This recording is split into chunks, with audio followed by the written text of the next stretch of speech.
does the landscape look like for Amazon PPC in 2022? And how has that changed from, last year or previous years? Like, are people measuring ACOS more? Are they looking at tacos? Like, what are the things that people should be focusing on? Yeah. We're in, and I'm always learning about this stuff all the time too. It's constantly evolving. I guess what I have to offer here is a weird position where we see hundreds of accounts and all of the data every month. So you can sort of start, if you squint, like start to come up with sort of aggregated um, views of trends. Right. So I think what we're seeing in general is that Amazon's ad platform is actually growing quite quickly. If you saw the results from the last sort of year on year from the last quarter, Facebook actually saw negative growth in terms of its ad platform. Google, pretty large but stagnant. Amazon grew 18% year on year, and it's now 14% of the total digital ad spend in the U.S. Like it's becoming a big deal. So with that, they're sort of in their sort of, a few years ago, I think it was very much in its infancy, an unsophisticated ad platform that saw pretty limited functionality, but good results because, the cost per click was lower. Now we're sort of heading into an adolescent phase where, the growth is still quite significant. The feature set is a bit more sophisticated in terms of targeting you can do, and they don't want to slow the growth, so they're looking for new ad units that they can add to the platform to be like, okay, it's not just about sponsored products, it's also about, they've added sponsored brands several years ago, they've added sponsored display now, they've added Amazon attribution where you can advertise and bring in traffic from different platforms, which I will get into. But yeah, it's just sort of an adolescent, albeit fast growing ad platform that's become a bit more sophisticated in recent years. For e-commerce sellers, this is our Super Bowl, right? We've got, between Black Friday and Christmas, this is when a lot of companies are turning a profit, are having their highest level of sales, and we've got one shot, right? We've got Q4 is going to pass by in a blink of an eye, and so we want to play our cards right, as do our listeners, this upcoming Q4. And so, curious, are there any strategies that change as you enter Q4? And that could be in terms of increasing or decreasing budgets. That could be focusing on certain ad types. And then also, I'd be curious on, when do you taper? When does holiday shopping stop? And you need to taper that spend. So, what are your thoughts here? So there's a saying which is something like sweat in battle so you don't sweat in practice so you don't bleed in battle, something like that. The gist of it is, get all of your preparation in. And if you haven't prepared leading up to the big event, like it's not going to go well just by virtue of not having prepared earlier.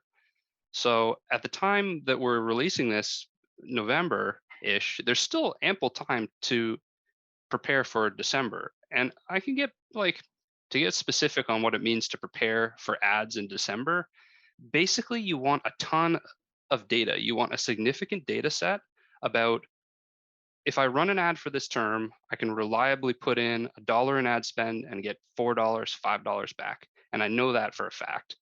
In the sort of off season or like the season leading up to it. So in November, I know that. So that should be the case in December. The only kind of issue that I see with folks is maybe if they didn't run a lot of exploratory or data gathering ads in October and November, then they're less served in December by the time that rolls around. Because December is not the time for exploration and data mining. Like you really want to have a set of terms that you can reliably spend behind, and that you can scale pretty nicely. And that's sort of where the benefit comes in. So although December is the shiny object, a lot of the prep is done in right now as we're releasing this. We've noticed, obviously, over the last several years that, like, around Christmas Day, sales and everything tanks, right? Yeah. And we've noticed that it's between 5 and 7 days. And so, what is your take in terms of like making money? Do you recommend people kind of just shutting all of your ads down and just because they're not going to be profitable? Like, what is your advice there? It has a rhythm and it's the same rhythm every year. So like I'm always shocked by the lack of sort of shopping activity through October and November, and it's always slower than you think. You're like, why isn't it here? Like, why isn't it here yet? So you go through that like kind of sort of sad, sort of trudge along phase. And then at some point in, and again, later in December than I think usually, because there's so many last minute shoppers and so much last minute shopping activity going on, that somewhere like the last couple weeks of November look pretty similar to the first few weeks of December. Like November 15th to 30th looks pretty similar to December 1st to 15th. But then at some point in mid-December, the fire hydrant just gets uncorked and the thing starts ramping, right? So you're like, oh my goodness, like this is pretty wild. And it goes, Amazon would like to push it later and later each year, right? Their fulfillment networks are getting stronger and stronger. So the date at which the fire hydrant shuts off is getting later and later every year, I've noticed, if not, even by like 12 hours a year. So like Amazon will want to go until the bell sounds, until the very last package that could make it in order, like to be under the tree. Like, so that's like December 22nd, 23rd. They're still sliding some things under the door.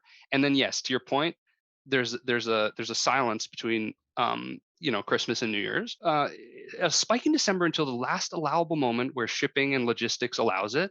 And then so in terms of how to adjust budgets to align with this stuff, it's kind of like you're gonna go on a gentle ramp of budget increases. Like the most important thing is, as long as the spend is profitable, again, I will emphasize that, as long as it's profitable spend and it makes sense, you never want to go budget effectively. Amazon's budgets reset most of the time in PST, so that because they're in Seattle HQ, so you'll want to stay up or have someone on the team stay up until midnight Pacific time to make sure that none of the budgets run out. If they do, you should increase them, again, as long as the spend is profitable.